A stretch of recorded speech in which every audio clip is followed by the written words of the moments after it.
I think folks are starting to join us now.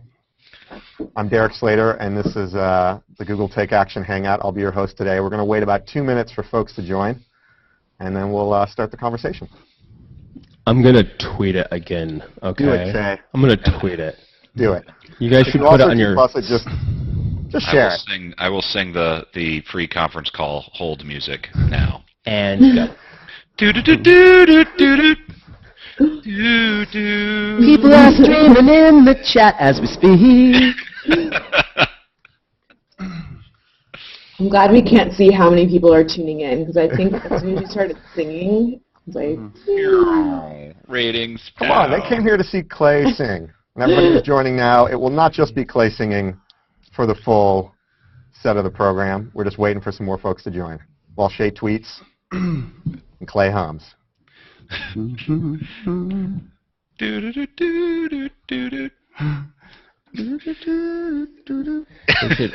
should have like a story time. We should ask Danny Diamond when the first time he ever got on the internet was. Do you call him Danny Diamond? If you're his close friend, you're allowed to call him Danny Diamond. That's awesome. Or the Diamond Factory, if you please. Diamond Factory. Oh, no. Here we go. Quick, private all those videos. Private all those videos, yeah, right. Here we go.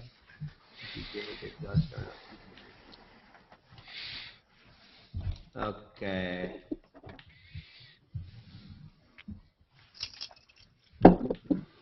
All right. Just about 10 seconds, folks, and we will start going. Okay, tweet is sent. Tweet is sent, and we are on.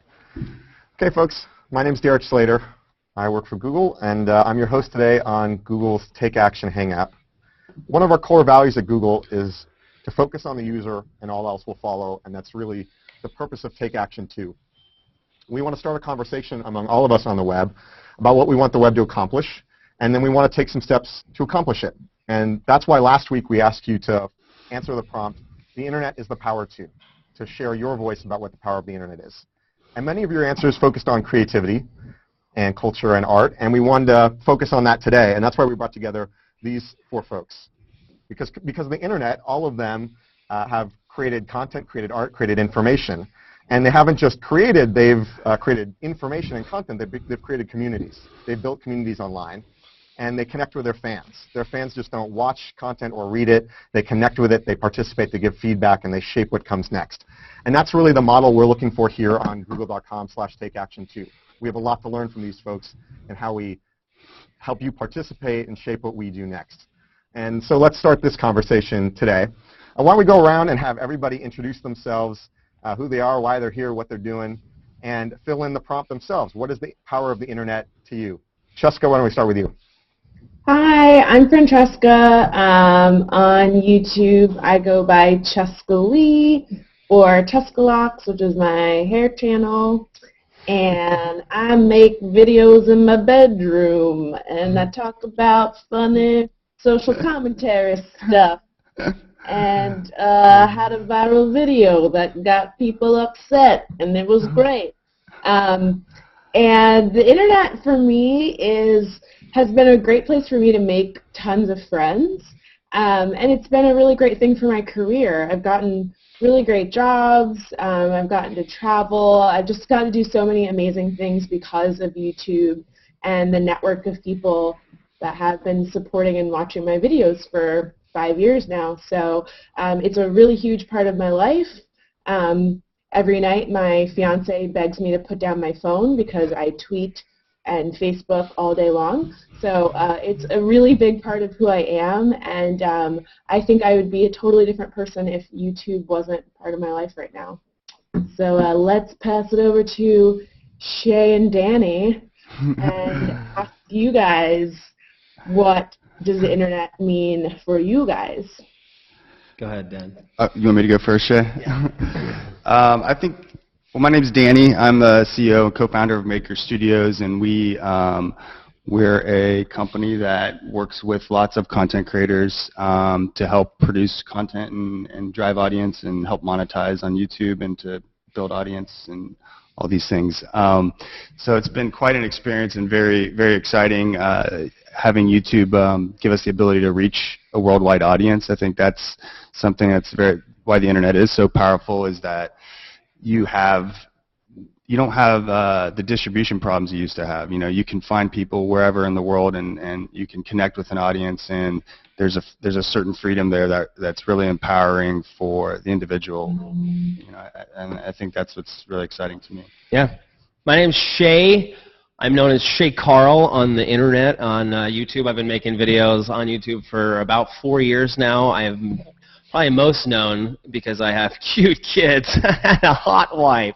I've made a daily vlog of me and my family for almost 4 years now on a channel called Shaytards. And I'm a co-founder of Maker Studios with Danny about, how long has it been, 2.5, 3 years? Danny called me one night when I was in Idaho as a radio DJ, and he said, you should move down to LA and we should start a company and we'll all work together and we'll build each other's channels up and we'll help shoot for each other and edit for each other. We'll hire people and blah, blah, and then blah, blah. I'm like, what? No way. Okay, let's do it. And so here I am.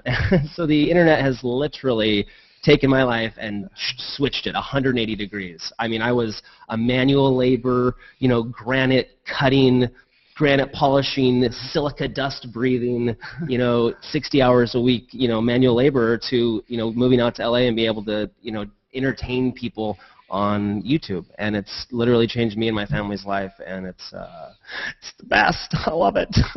Next. Well, I think Does it look the same? pushing it over to you. Yeah. So it's funny. I'm here in Atlanta to speak to my high school, and the talk that I gave was about failure. I nearly didn't graduate from high school. I failed 2 classes my senior year, and they actually gave me a specialized test in order so that I could graduate, because the school I went to, no one had ever failed from there. So I was actually the dumbest kid to ever go to my high school. And from that moment, I sort of decided the web Al Gore had just invented the internet, and I had really started to sort of teach myself about programming and the web and how to write software. And by my junior year of college, I had raised $500,000 in venture capital and dropped out to create a company, my own business, that actually I also failed at. And so, the internet has given me the ability to be an autodidact. And the talk I gave to this high school was really about how when I was in school, there was this concept of, well, I'm going through school, I'm going through this ritual of education so that one day I can go out into the real world and be successful. But what the internet did for me was it allowed me to choose when the real world began, and allowed me to choose to sort of accept that kind of responsibility for my own education, and accept responsibility for failure, which I think is great. And now, as a result, I get invited back to a school that failed me in political science and English to talk about a book called The Information Diet that I wrote that's on politics, which I think is pretty awesome. So, Cheska, I want to ask you a question, if you don't mind. Sure. Which is, and this, Shay, you can chime in on this too. But my background is in now cause. Like, I work for cause-based organizations. I worked for Blue State Digital. We did a lot of work in politics, and then I worked for the Sunlight Foundation, work in government transparency, and my book is really about how to have a more rational discussion around our larger social issues, but really it's about how we can sort of measuredly cause change. And you guys both have, incredible communities, both Shay and Cheska, you both have incredible communities around you. How do you translate that stuff into real-world change? Well, something that I did last year that was really cool was I participated in my very first half marathon, and it was for the Leukemia Lymphoma Society, and I actually vlogged my runs. Go team! I ran with my camera, and Shay, you probably can attest to how awkward it can be to be walking around with your camera, Right. Yeah. And exercising with your camera is equally as strange. I went ahead and just ran the full marathon. I just wanted to go all the way. Way to make people feel small there, Shay. Okay, well, I did half of one, okay? Did you film it as, yeah, that was the worst. Yeah, Filming as you were running. Yeah, right. but I filmed all of my training in order to get my subscribers to help raise money for Leukemia Lymphoma Society, and it was really great. I mean, I got so many emails from people saying that they really looked forward to seeing my runs and just me talking about the training process and learning more about LLS. But how many people are like starting to run now because they've watched many. you, right? Yeah, Like think of how many absolutely. people's lives you've changed just And because look at how you many started people running. are like getting in shape because Shay Right. got in shape, and Yeah. you know, and I thought it was so cool that you vlogged about losing weight and like changing your diet, and you got other YouTubers involved. So I think that using YouTube or using the internet as a medium to show the changes that you're making in your own life is a really inspiring way to kind of encourage other people to do the same thing. Because sometimes if you don't have someone in your immediate life or your family, you know, when you're trying to exercise or eat healthy or be part of a cause, there's always like naysayers in your real life.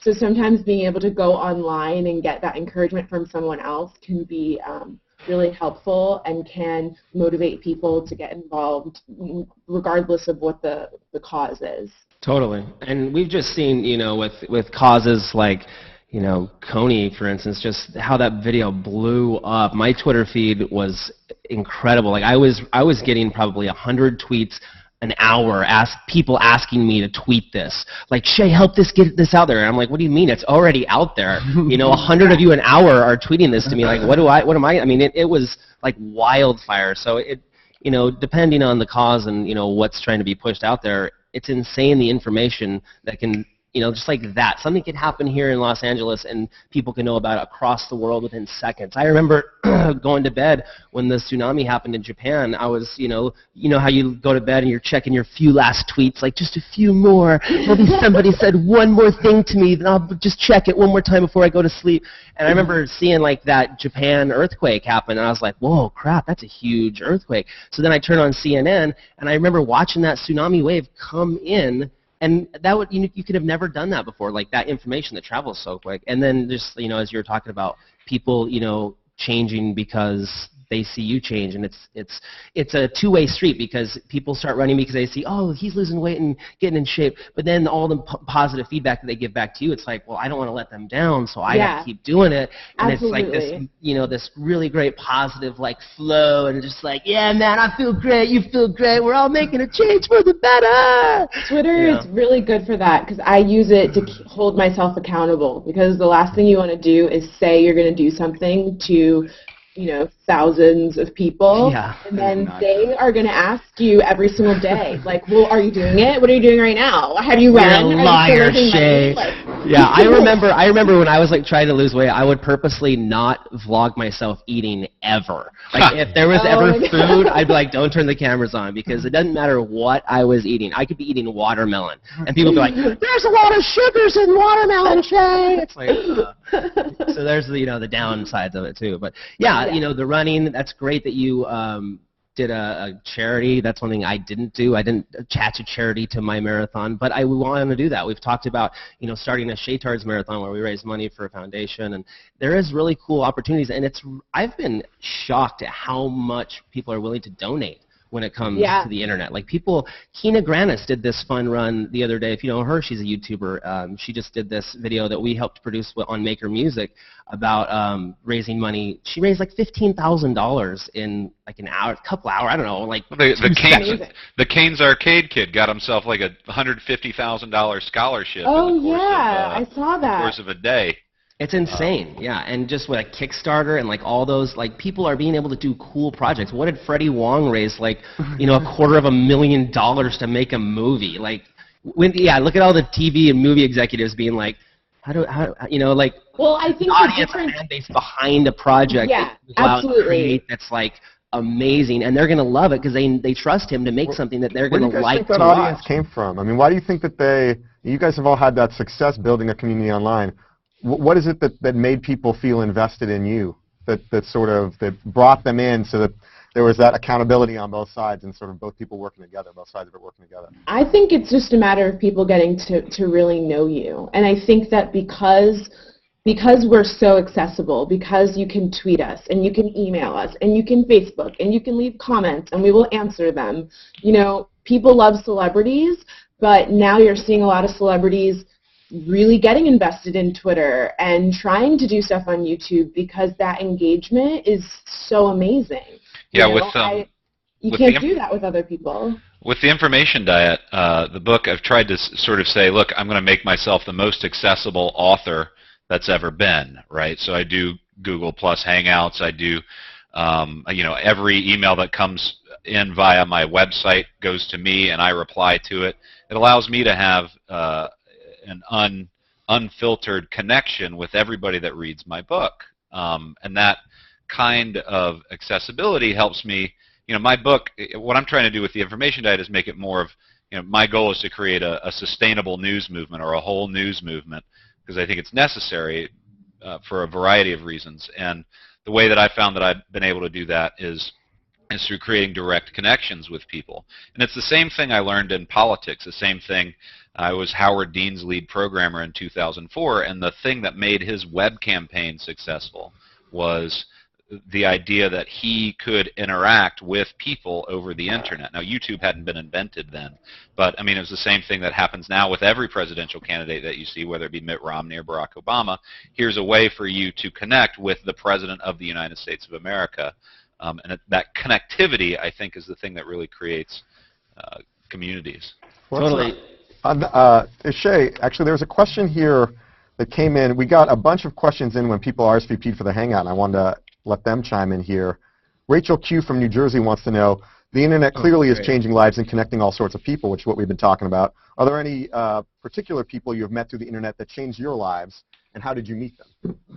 Yeah, I mean, None, right? Yeah, all of my internet friends are now like my real friends and business partners, and like people I live down the street from. It's been crazy to talk to my high school friends or my old real friends now, because it's the internet has brought imagine all the people that you would just probably fit with and be the best friends with from different places of the world. You can now find those people, you know what I'm saying, like the people that you would relate to the best. So it's totally changed my life. I've met the editors, like my friend Brett, who had edited my daily videos.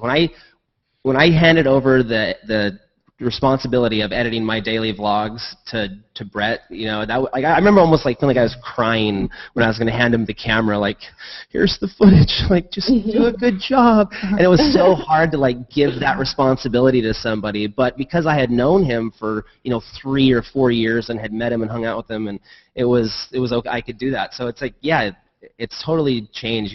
You remember you'd hear about she met her new husband online. Can you believe that? That won't last 2 months, I guarantee. All that kind of weird stuff is now oh, that's actually, listen, we're all just people. I think we're figuring that out. It's just because people are from different places doesn't mean they're all going to murder you. There's nice people you can meet online and actually interact with in real life. So, I found that I'm actually closer with some of my online friends than I am with some of my real life friends. And I totally agree. It's not, the stigma's not there anymore. It's not creepy or weird. For most of us, I think our parents still have taken a while to get used to it, because mine love it now, but at first they were like, you make videos in your bedroom? Are your clothes on? So there's always that weird moment of explaining to people what I do for a living, but it really has made so many amazing friends and business relationships. I mean, look at you guys. You guys have a business now. So it's really amazing. And for everyone who says friends and family and business don't mix. They don't do it, because it's been but we've done a really good job though of being able to be friends and run a business at the same time. It's been tough. So, Danny, you started with your friends who were offline friends when you started Maker Studios, which you run now, but you met Shay online? No, it was a little bit of both. We'd had a small production company, Lisa and I, and her brother Ben, who was also a co-founder. But through our experience of just being on YouTube, and what was so exciting about YouTube to us was like, wow, there's no gatekeepers. We could reach a worldwide audience. We could do everything ourselves. We could put this content up. But it was a situation where, while that was so great, we also wanted to collaborate and have more infrastructure and support, and to have to do everything yourself became tiring. And so, we came up with the idea of, what if we joined, because we were in LA, we were doing production, we knew people who did production and stuff. What if we joined forces with our real-life friends who knew how to do production, and our online YouTube friends who had large audiences, and most of them were like, yeah, we'd love to move to LA. So when Shay moved, that was kind of like got the ball rolling, and some other people moved out, and we were able to kind of bring real-life friends, online friends together, and that was kind of the start of Maker. And Danny was, his foresight was great, because, where this is going, Danny saw that years ago, where, and sometimes it's not always the best, because it's like people miss that community feel, and I still feel like it's possible, because it's definitely a business now. Like this started out, when we started out, when Lisa started out, it was just about like putting stuff up on the internet and having that interaction, and then of course it turns into a business, and then when it became a viable resource for my family to live off of, then it's like, you take it more seriously. But it's still a great opportunity, to like share ideas and feelings and stuff, but at the same time, use it to make a living and, help provide for our families and stuff. A lot of people ask for advice about how to do what you guys have done in building a community and also building a business around it. Francesca, you seem like you've sort of hit an inflection point where you've taken off pretty recently. What would be your advice, sort of starting from that position? I think the best advice is, I see a lot of people look at other people's success and say, like, that's what I want, but I don't think people realize that there is a lot of work that goes into it, and that some people, yes, maybe you get your dog on a skateboard and you, like, become a huge overnight sensation, or, but for some people who actually are creating regular content and doing editing and special effects and sitting there writing scripts, you have to just keep at it, because there's going to be a period of time where no one's watching, and then you're going to get a little bit of an audience, and then it's going to grow, and you kind of have to do it because you love it, not because you think like, oh, I'm going to blow up and I'm going to like make all this money and have 100,000 subscribers, because like I got news for you, it doesn't really always happen that way. So I think that when you start out, just building those connections, and when you get those comments, respond to them. When you get those emails, respond to them, because every single time that you talk to people that are in the community, you're building your audience, and just being able to learn from other people and collaborate with other people. I mean, look at what Maker does. Like, you guys, like, all of your talent collabs with each other, and that's how their audiences grow. So maybe you aren't big enough to collab with Shay, but who can you collab with that's in your sphere, that's the same size as you? Because if they've got 10 people and you've got 10 people, now you've got 20 people.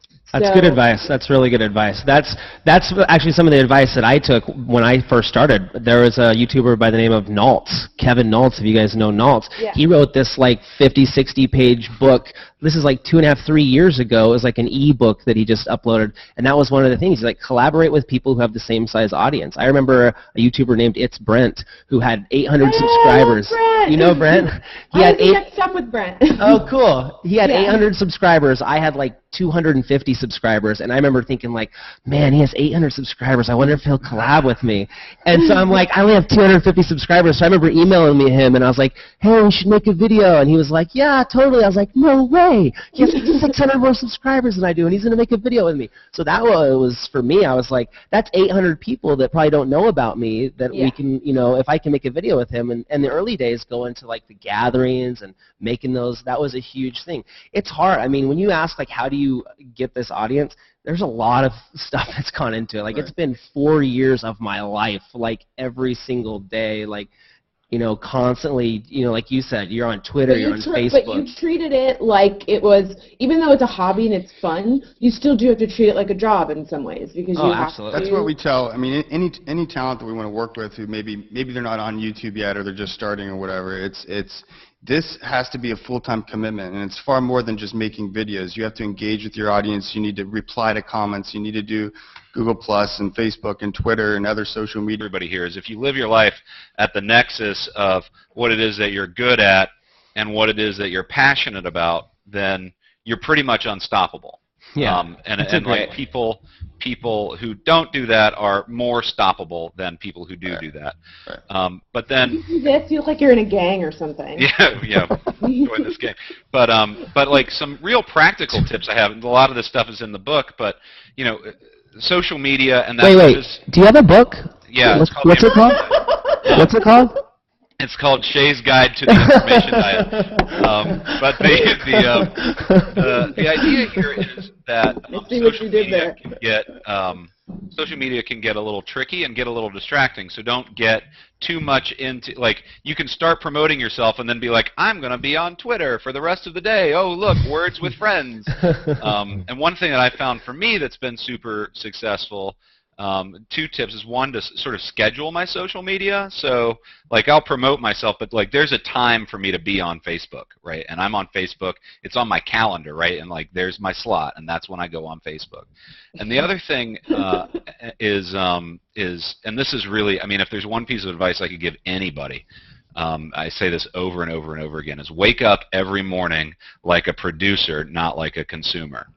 Because if you wake up like a consumer, then your job is really to react to the stuff that other people are making. But if you wake up like a producer, your job is to make stuff and to consume stuff that helps you make that stuff. Good call. And so the way I try and do that, I'm a writer. I have a book, maybe you've heard of it. It's called The Information Diet. But the idea for me is I wake up every morning, and this is my morning routine. I wake up, I say hello to my wife, I brush my teeth, and then I go and sit in front of a computer and I write 500 words. Before 8 a.m., I've written 500 words every day. And then after that, I pretend like I'm going to the gym for a little while, and then I eat some breakfast. And that's my day.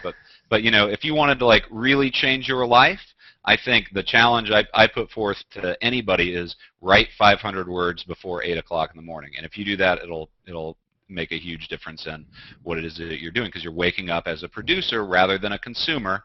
And if you're not producing, if you're not making stuff, if you're not a maker, then what are you doing? Yeah, so how would you guys apply this? And you're pitching an audition. So Vera G in Connecticut had a question about how this would apply to people who aren't yet online, on YouTube, on social media. She wrote, as a small business owner, I do not always have the time or funds to be on the cutting edge of internet initiatives.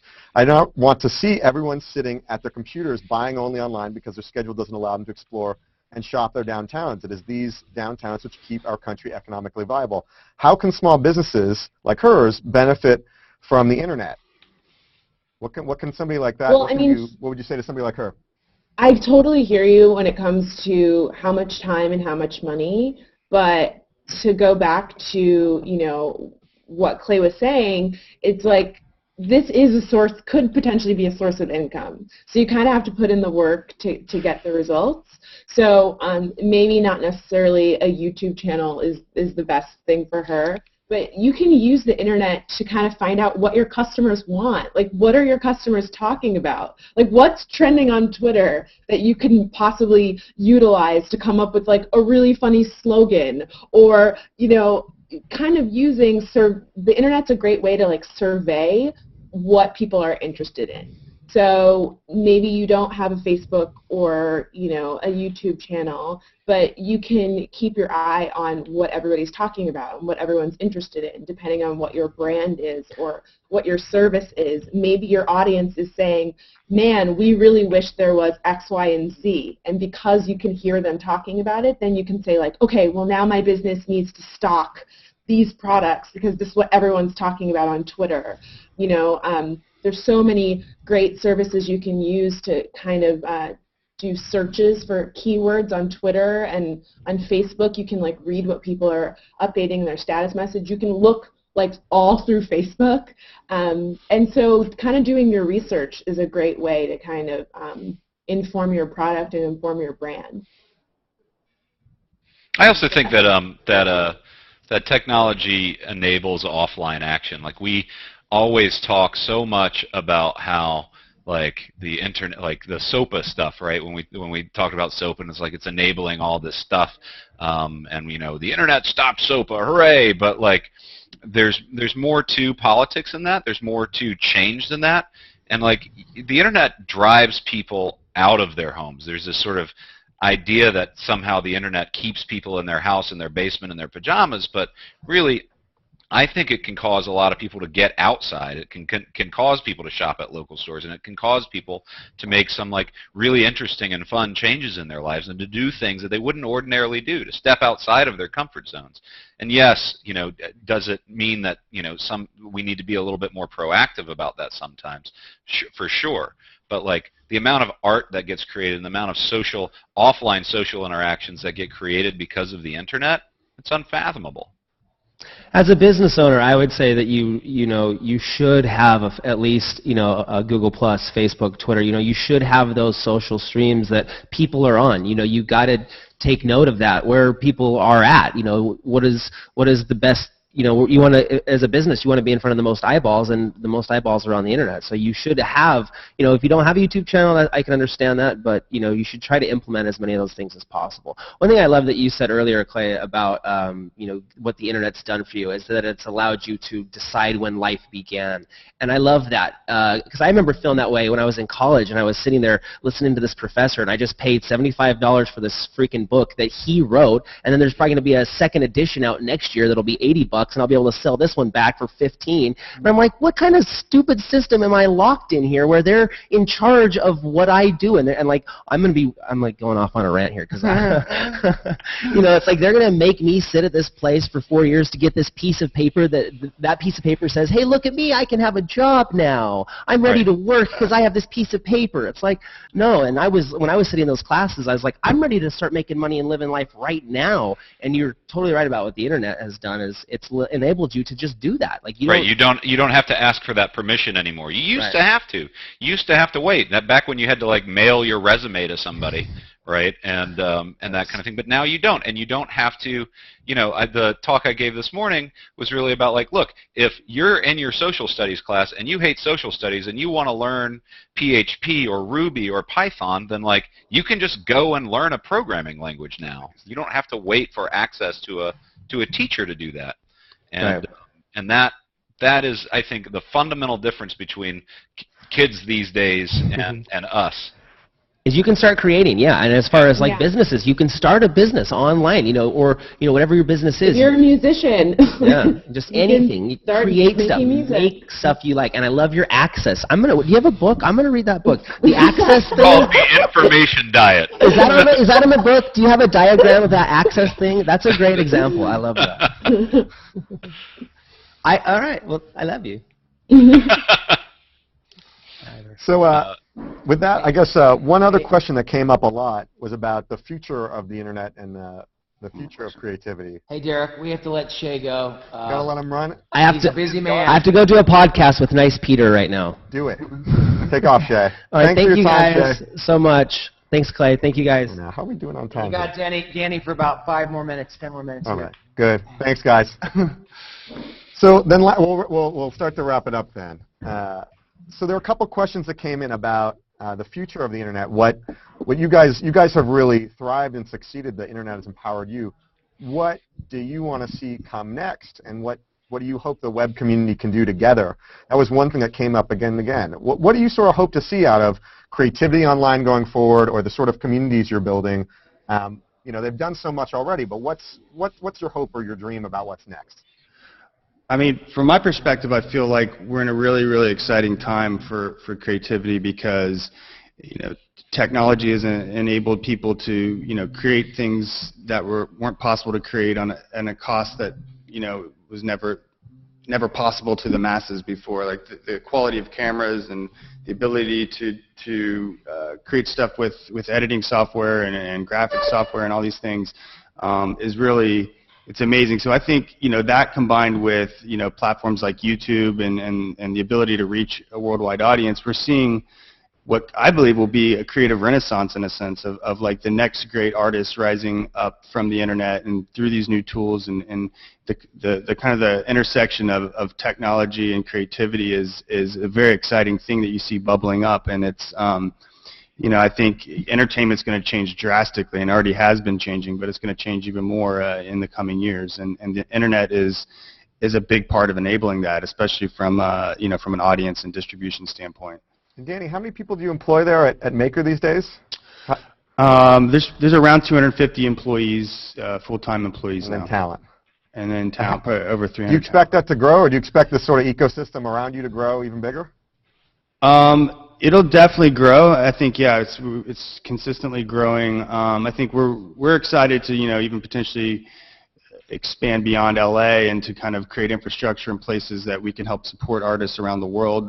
So this is because of the internet. You don't have to come to LA or New York or some of these other places to be an entertainer and to do the types of things that you would have had to go to one of these places before. And so our whole goal and mission is really to empower as many creative people around the world to do what they love and to make a living doing what they love. And I think this is the long tail now. It's going to be, you can find your audience, and I think if you're authentic and you're creative, you can find an audience and make a living, and there'll be millions of people able to do so. Whereas before it was just a small amount of people who had the access. And there's a lot of gatekeepers, and now this is truly a democratization of entertainment, and I think creativity is going to flourish in the coming years. Yeah, I agree with Danny. I think it's really exciting to see how YouTubers are stepping outside of the internet, and mainstream media is really kind of taking notice and really looking at the YouTube model as a way to engage with their audience. I mean, you now have Carmen on the radio, and you've got John Green's book on the bookshelves, and Stevie Ryan has a show on VH1. I mean, YouTubers are getting these amazing opportunities, and people are realizing, like, wow, there's a lot of talent here. So I think that the audiences are definitely going to grow, and I think the opportunities for people on YouTube are going to expand. And I'm really excited to be a part of it. I think it's really inspiring. It's really fun to watch, and I love turning on my TV and seeing all of these great people get these opportunities, and I think that it's just going to continue to grow. So when I used to think that government was run by the voters, and that our votes were the thing that managed government. And it's not. It's actually more exciting than that. Government is run by the people who show up. And that means that our civic participation doesn't end on election day. It happens 365 days a year. And I think a lot of people don't understand that. People say things like, we are the ones we've been waiting for, or elect me and I'll solve all your problems. But the truth is, government doesn't work that way. The truth is, government is run by people that show up. And if you don't show up to work with government and to deal with your government every day, then government's not going to represent you. It's going to represent the people who are showing up and who are talking to government every day. And the greatest thing I think the future of the internet holds for my field is the potential to make it easier for people to show up and interact with their governments at all levels. To have it so that people can work with governments at all levels, whether it be their local level, their school board, their dog catcher, or the President of the United States. And we see that now working in politics, where every election year it turns out that we have these stories that come out about the power of the internet in electing people. But I want to see it happen on a day-to-day basis, where we're talking about the power of the government to create better and more powerful and a stronger democracy, a democracy that scales a little bit better than what we have now. And I think that is the most exciting piece of democracy, or the most exciting future of the web, is how do we make it so that our democracy, our unions are much stronger. So you guys are all optimistic, which is great. I am too. And so here's one last question then, because we got a really interesting point from Miriam in Iran wrote to us to say she couldn't join today because her internet access is filtered, and she was getting to the google.com/takeaction site through a VPN. And your unfettered access to the internet has been critical to your careers and lives, but not everybody has that. And so one question that came to mind is, well, if you're optimistic about the future, but what keeps you up at night? What are you worried about? What could go wrong in this sort of future of creativity or the future of what the internet can mean to everyone's daily lives? For me, it's a sort of a de Tocquevillian problem, which is that the majority is not always what people want. What the majority of people want isn't necessarily always the best outcome. And because we can see and react to information so quickly without getting to the facts, I think sometimes we get swept away in mentalities that don't actually make much sense. And so the exciting part about dealing with politics and the internet is that we can create much change and a lot of interesting and impactful change. The negative parts of that is that change often the right thing to do? I think we have to. The scariest part is just thinking that it will change. The internet, the freedom we have now, this ability to connect with people and will be censored like it is in Iran or China or other parts of the world where government isn't as they're not as willing to allow this open place for people to interact in this way. And I think making sure that we can just keep it how it is probably I think worrying about censoring the internet or being things not working how they are is probably the biggest concern. Yeah, I agree, especially when you have built a livelihood on the internet and it is part of your job and a huge part of your life. The idea that could be taken away or disrupted is when you've spent so much time building a community and building a presence. That is really scary. I also think I sometimes have privacy concerns, and I try to be really careful about what I share and how much I share. But I do realize that there's information being collected about us at all times on the internet, and so I am one of those people that does Google searches of myself, and it freaks me out to see like my parents' address like listed on the internet, just like floating around out there, like no idea how it got there. There's a map that can show you where my mom lives, like that kind of freaks me out. So I really try to be conscious about what I share and what's being shared about me. And so that's something that I try to be really mindful of and can be kind of scary because unfortunately there are creepsters out there. And the last thing I want is them like sneaking up on me. It turns out I'm one of them. I mean, yeah. So. Okay, guys, we're going to wrap things up, but I want to give before we end the last word to somebody else. There were really a ton of amazing voices in this first conversation. This really is the first conversation we hope to have through Take Action. But I want to leave you with one more. This is from Nancy in Indiana. Now, this came in through the RSVP form for this Hangout, and she wrote, "I can't attend the session, but I want to tell you how critical the internet is for me. I was diagnosed with a brain tumor on March 28th. Since then, my lifeline to research for clinical trials has been the internet. It's linked me to medical centers, support groups, and other healthcare professionals, and also my friends and family that are around the world. I cannot thank you, the internet, enough to allow non-technical people like myself access to information that will have a definite impact on my life. Many thanks for the work that you do." So thanks to you, Nancy, and to everyone in the internet community who is empowered by it and helping other people with it. And for everybody who took part in this first conversation about the power of the internet, your responses were really overwhelming. And this was an experiment. And the plan for Take Action hasn't been written because it needs your help to write it. This is about you. So you're all among the first to be in the Take Action community, and we hope you'll invite others, you'll give us feedback, and you'll participate. So go to google.com/takeaction, fill in the form, tell us what you want to hear about next, and then we'll continue the conversation from there. That's all we have time for today. Thank you, Clay and Cheska and Danny and Shay Please go check their sites out as well, and we'll talk to you guys later. Until next time, thank you. Thank All right. you. Thanks. Bye, guys. See you guys. Nice hanging.